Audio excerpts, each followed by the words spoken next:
بسم اللہ الرحمن الرحیم۔ السلام علیکم۔ ایک بار ایک شریر یہودی نے محض شرارت میں حضرت محمد صلی اللہ علیہ وآلہ وسلم کی خدمت میں کھجور کی ایک گٹھلی پیش کی اور یہ شرط رکھتے ہوئے کہا کہ اگر آپ آج اس گٹھلی کو مٹی اور پانی کے نیچے دبا دیں اور کل یہ ایسا تناور کھجور کا درخت بن کر زمین پر لہلہانے لگے جس میں پھل یعنی کھجوریں بھی پیدا ہو جائیں تو میں آپ کی تعلیمات پر ایمان لے آؤں گا، گویا مسلمان ہو جاؤں گا۔ رسول اکرم صلی اللہ علیہ وآلہ وسلم نے اس کی یہ شرط تسلیم کر لی اور ایک جگہ جا کر آپ صلی اللہ علیہ وآلہ وسلم نے اس گٹھلی کو مٹی کے نیچے دبا دیا اور اس پر پانی ڈالا اور اللہ سبحانہ و تعالیٰ سے دعا بھی کی اور وہاں سے واپس تشریف لے آئے۔ اس یہودی کو دنیاوی اصولوں کی کسوٹی پر یقین کامل تھا کہ ایک دن میں کسی طرح بھی کھجور کا درخت تیار نہیں ہو سکتا،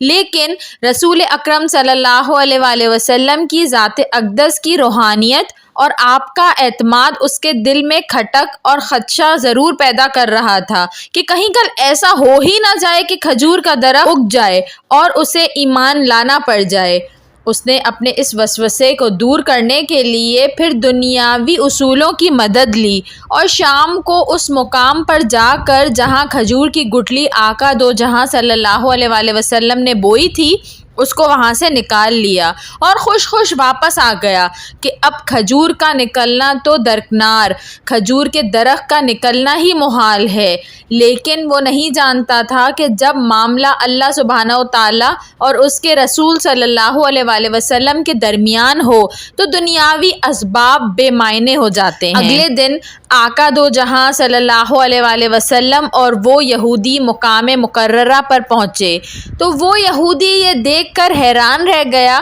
کہ وہاں ایک تناور کھجور کے گچھوں سے لدا کھڑا ہے۔ اس یہودی نے جب اس کی کھجور کو کھایا تو اس میں گٹھلی نہیں تھی تو اس کے منہ سے بے اختیار نکلا، اس کی گٹھلی کہاں ہے؟ مرقوم ہے کہ اس موقع پر رسول اکرم صلی اللہ علیہ وآلہ وسلم نے ارشاد فرمایا کہ گٹھلی تو تم نے کل شام ہی نکال لی تھی، اس لیے گٹھلی تو کھجور میں نہیں ہے، البتہ تمہاری خواہش کے مطابق کھجور کا درخت اور کھجور موجود ہے۔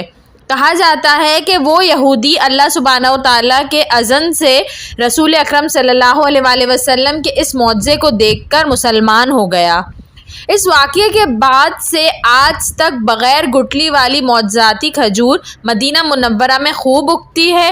دکانوں پر فروخت ہوتی ہے۔ اس کھجور کا اصل نام سخل ہے، اسے سخل بھی کہتے ہیں، اور اگر آپ کو نام یاد نہ بھی رہے تو آپ اسے بے دانہ کھجور کہہ کر بھی طلب کر سکتے ہیں۔